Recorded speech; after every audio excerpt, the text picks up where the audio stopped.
Kenny Omega. Oh, Kenny Omega. MJF, MJF, MJF, MJF, MJF. He's our scumbag. He's our scumbag. He's our bastard. He's our bastard. Oh, UK wrestling crowds are truly a different breed, and I love them for that. So energetic and so just them. That's really the best I can say. I'm John Renton with my review of AEW Dynamite Holiday Bash 2025 for Manchester, UK.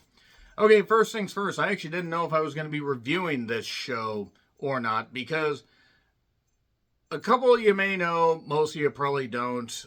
We've had some rough weather here in Western Washington, actually all along the Pacific Northwest, especially up the corridor, where we've had atmospheric rivers, large dumpings of rain, we've had flooding, we've had wind, to the point that actually earlier this morning as I'm recording, our power went out for about 16 hours, and given that I live in a woodsy area, I wasn't sure if it was actually going to be restored within 12 hours, 24, or 36. For those that have followed for a while, we had a bad storm back in the beginning of November of 2022 that knocked us out for 3+ days. And look, our utility crews work really, really hard here. And always make sure to give thanks to your local utility crews, your tree crews, whoever, helpful neighbors, doesn't matter, electricians, anybody that can help get your power back on. Bottom line is, it's still a bit touch and go. Weather's a little bit, frightful, but the wrestling could be delightful. I guess it could be, but the whole point is, I am here to review this, and also I decided to actually watch this while I was at work because of the weather, it wasn't all that busy, and I was able to get through it. But this will be a shorter review than normal, despite that super long intro. And let's just get on into it. One, the UK crowd really did have a lot of energy. In fact, they were pretty much the highlight of this show. Excalibur and Shivani on commentary. So we start off literally in the ring. We didn't even have intros. Jon Moxley, Roderick Strong, Blue League match, and we're diving right in. I mean, literally, I'm shocked that they just didn't join it in action. So, the crowd is very lively. I gave this a chance because I will say this much. At least Moxley tried to work with Roddy, and Roddy is really, really skilled. They did pitch to Renee that took about 4 years because either she didn't hear them backstage, or she's doing this remotely, or it was to pre-tape comments that they forgot to pipe in properly, where she ran down the stuff about the points and everything. The crowd hated Moxley, and his ankles bothering him and everything. It's like he's Kerry Von Erich after the accident. And then we go into the crowd, much like Kerry Von Erich after that accident. And count out ref, anything? Want to do a DQ for the step spot? No. For the fact that nobody's allowed at ringside, they're trying to enforce the rules. I mean, I know Moxley will just go into the crowd and do whatever, but it's getting kind of annoying. I did find it funny that Moxley dove outside and we got a break.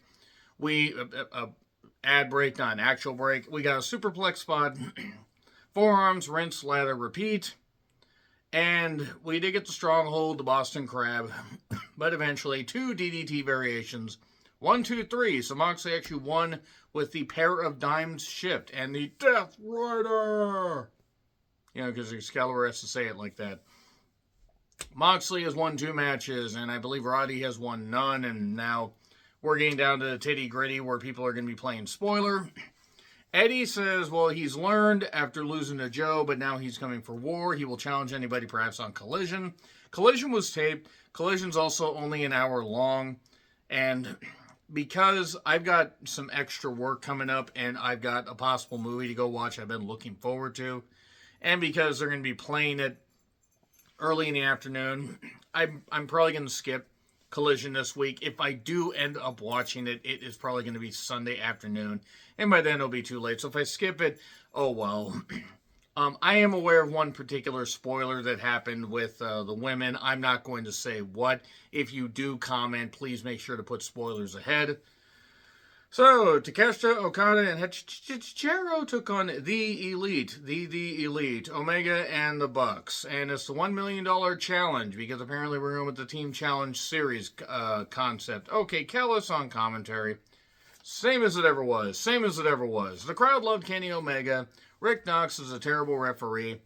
And Omega looks rough. I'm worried that he will not make it past Wembley next year. And it's hard to believe, actually, that we're almost in 2026. Omega and Okada, again, we got 2 breaks, I believe, in this match. And they teased more of this Okada Takeshita stuff. By the way, Hechichero got pinned. So thanks for coming. Take is very good. And they really need to actually do something at World's End or at Wrestle Kingdom, something. They need to do something to push this thing, because it's gotten just very stale.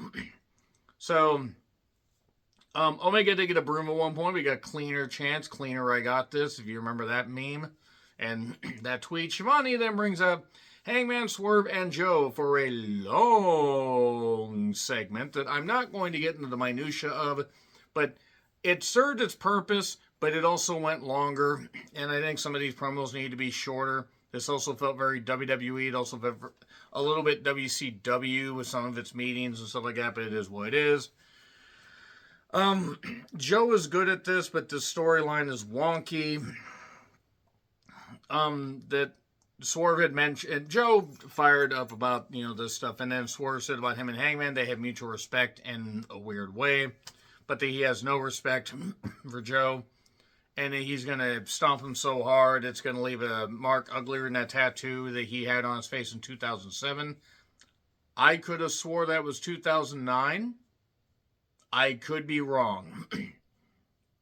I thought the markings was in 2009. But, again, I could be wrong. I could be told. In fact, I'm probably conflating the things, because I remember that I believe, helped Angle in... He helped Angle in 2009, so I'm probably conflating the thing. But the whole point is, Swerve cuts his promo. I still don't care for the music. I don't know. And it's not like, I like the old theme. I just don't really care for this one. Hangman then talks, and it's kind of the same thing. I mean, the respect that he has, but, how he wanted to defend the AEW Men's World Championship, which, again... I know what he's trying to do, it just seems wordy. But he did say, we all teamed up to try and take down Jon Moxley, and now look at us, just months later. And he recites this stuff, he recaps all this stuff. It kept going. Ospreay's name was mentioned. That got a big pop. And they all signed the contract. So...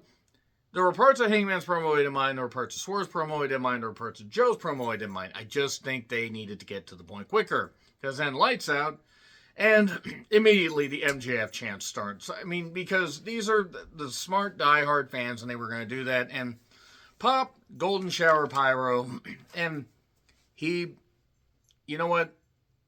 I really hope that this works. Because I like MJF, and don't get me wrong, he can spin almost anything into gold, but... we're 6+ years into this experiment. I know he's getting paid a boatload of money. He's going to get to do whatever movies he wants to do, and great for him. But I'm worried. Anyway, he cashes in his contract, and now it's going to be a 4-way. Why would he do this?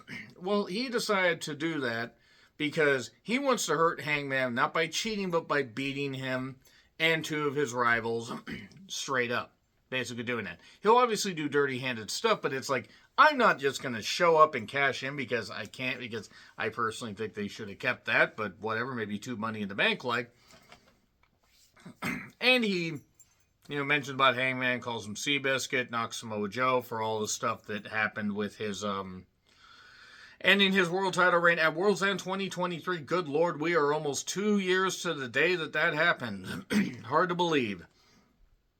And then he mentions about how Swerve, is jacked and everything, but talks about a few things. Terrible rapper, and uses a lot of baby oil, like Diddy, like P. Diddy. Like, all right. I mean, whatever. It's who MJF is, but I'm like, given all the stuff, really? But okay. Whatever, low-hanging fruit. It is what it is.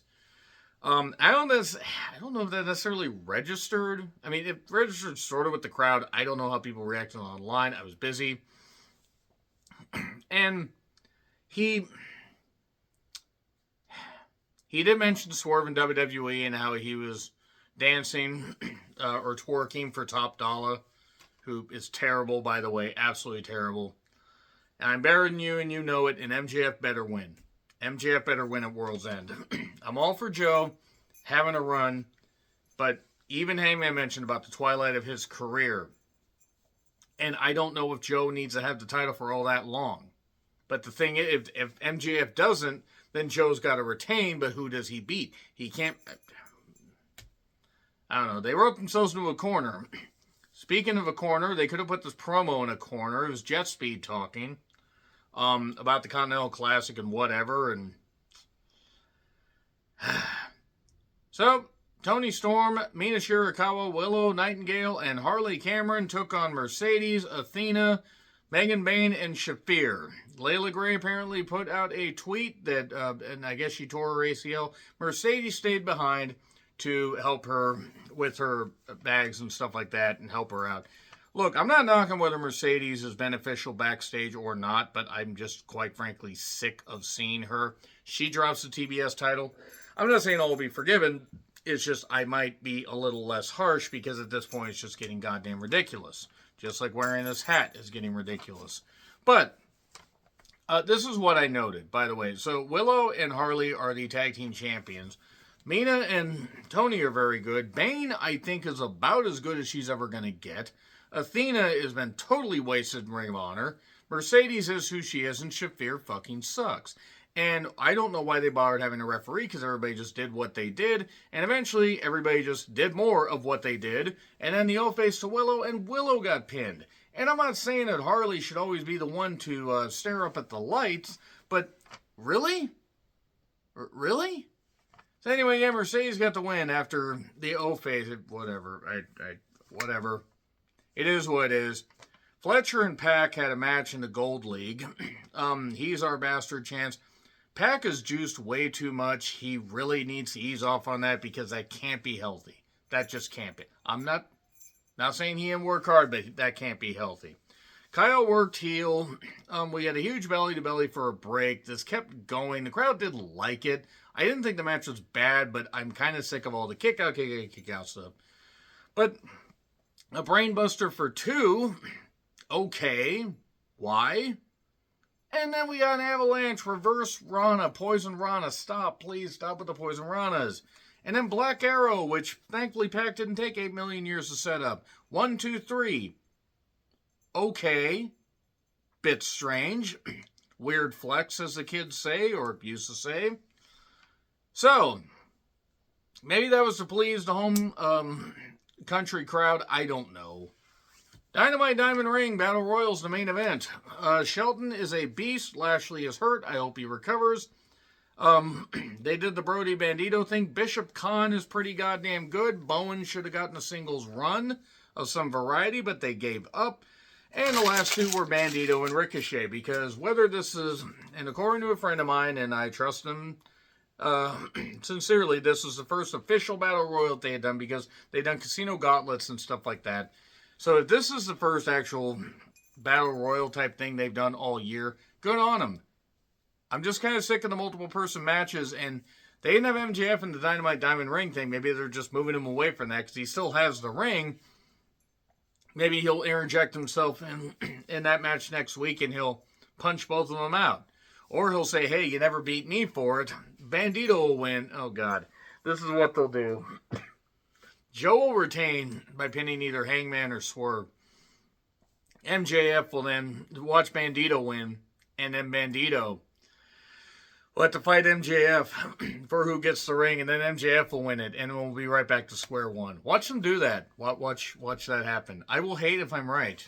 So speaking of which, next week I will be right here watching the show live, maybe. I'm gonna have Christmas Eve off because I'm working Christmas Day. I plan to see a couple movies. We will see. I'm not. It depends on weather also as to what I'm going to end up doing. But nevertheless, that is Holiday Bash. Hooray! So whatever holiday you celebrate, folks, I hope you have a very good one. I will be likely here for Dynamite. If I end up watching the movies and then I end up watching the show on demand, then there you go. But that being said, folks, let me know your thoughts in the comments. Like, share, subscribe, Twitter, Letterboxd, Blue Sky handles in the description. I'm John Rittland. Until we revisit the holiday in Manchester again. Is that a thing? It is now. Happy trails to you.